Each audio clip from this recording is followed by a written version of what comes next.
उत्तर प्रदेश में एक तरफ सरकार सुशासन और महिलाओं के लिए सुरक्षित माहौल देने का दावा करती है, तो वहीं दूसरी तरफ छेड़खानी पीड़िता खुद को असुरक्षित महसूस करते हुए गंभीर आरोप लगा रही है। जी हां, हम बात कर रहे हैं सूबे में मुरादाबाद के मैनाठेर थाना क्षेत्र में रहने वाले एक परिवार की, जिसमें एक दंपत्ति के 5 बेटियां और एक बेटा है, जिसका आरोप है कि उनकी 15 वर्षीय नाबालिग बेटी जो कक्षा 6 में पढ़ती है, जिसके साथ गांव के ही दबंग मंचले विनीत, जाबिर, वाहिद और फैजान ने 16 अक्टूबर को रास्ते में रोककर छेड़खानी की, जिसका विरोध करने पर दबंगों द्वारा नाबालिग और उसके परिवार के सदस्यों को जान से मारने की धमकी दी गई। बावजूद इसके पीड़िता ने अपने साथ हुई आपबीती परिजनों को सुनाई, जिसका कड़ा विरोध करते हुए परिजनों ने तत्काल डायल 112 पर कॉल कर घटना के बारे में अवगत कराया, जिसके बाद थाने से लेकर एसएसपी और डीआईजी तक शिकायत देकर कार्रवाई की मांग की गई, लेकिन आज तक कोई सुनवाई नहीं हुई है। पीड़ित किशोरी के पिता का कहना है कि एसएसपी को शिकायती पत्र देकर न्याय की गुहार लगाई गई थी, लेकिन कार्रवाई के नाम पर वही ढाक की 3 बात। उन्होंने कहा कि आरोपी दबंग परिवारों से है, जो पीड़िता और उसके परिवार को फैसला करने के लिए धमकियां दे रहे हैं, जिसकी वजह से पूरा परिवार दहशत में है और घर की चारदीवारी में रहने को मजबूर है। वहीं पीड़ित किशोरी आंखों में बेबसी और लाचारी के आंसू लिए इंसाफ की गुहार लगा रही है।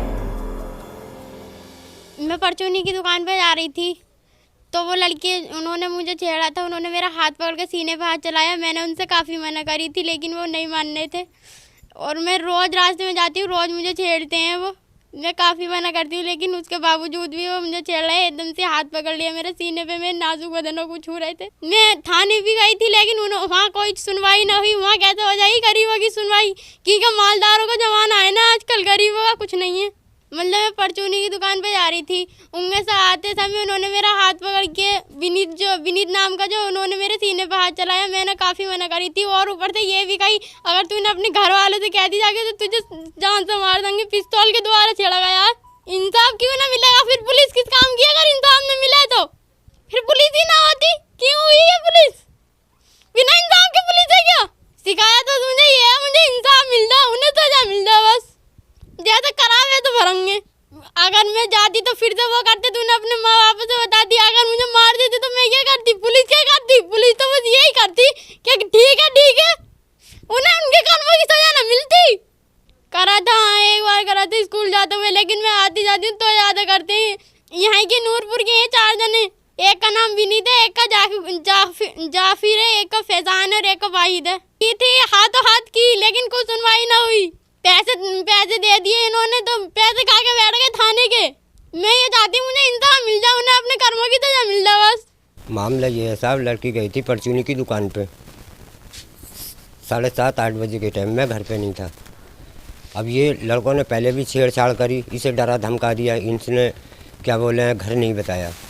अब दोबारा में गली है ये पतली, इसमें इन्होंने छेड़छाड़ करी लड़की की। रात को 100 नंबर गाड़ी बुला ली। उसके बाद में गाड़ी मुझे थाने लेके गई। वहाँ मैंने तहरीर दी। तहरीर के बाद में दरोगा जी बोले भाई ऐसा मैं इंक्वायरी करूँगा। मैं साहब इंक्वायरी मत करो, मेरा मुकदमा दर्ज कर लो आप, क्योंकि इनकी बार की हरकत हो गई कई बार की। अब मैं मानूंगा नहीं। बोले ठीक है आप कर लियो, मैं सुबह आके इंक्वायरी करूँगा। दरोगा जी ने इंक्वायरी करी, क्या करा कोई पता नहीं, आज तक कोई पता नहीं। एसएसपी साहब के यहाँ गया, वहाँ से भी मेरी कोई सुनवाई नहीं हुई। फिर आगे क्या कहते हैं डीआईजी, उनके यहाँ पहुँचा, अभी तक कोई सुनवाई नहीं। 19 तारीख का वाक़या है। गरीब आदमी साहब, बच्चे पालने मुझे भारी हैं। कुछ नहीं हुआ जी। 16 तारीख की वारदात है और 17 से भागदौड़ में बराबर लगा हुआ हूँ, आज तक कुछ नहीं है। पुलिस बिल्कुल कानों में तेल डाल के सो गई है। अब ये साहब मैं क्या बता सकता हूँ? हो सकता है पैसे उसे ले लिए हो, पुलिस का तो काम है ये। बच्ची पढ़ती है आपके स्कूल? पढ़ती है, 6ठी में पढ़ती है। अच्छा जी। तो क्या अभी स्कूल जा रही है? ना, डर की वजह से जा नहीं रही, उनके डर की वजह से नहीं जा रही है, रुक गई स्कूल जाने से। मेरे पास दबाव बना रहे हैं कि फैसला करो भाई, फैसला करो। काहे का फैसला करो? मेरी बेइज्जती कर रहे हो, मैं फैसला कर लूँ।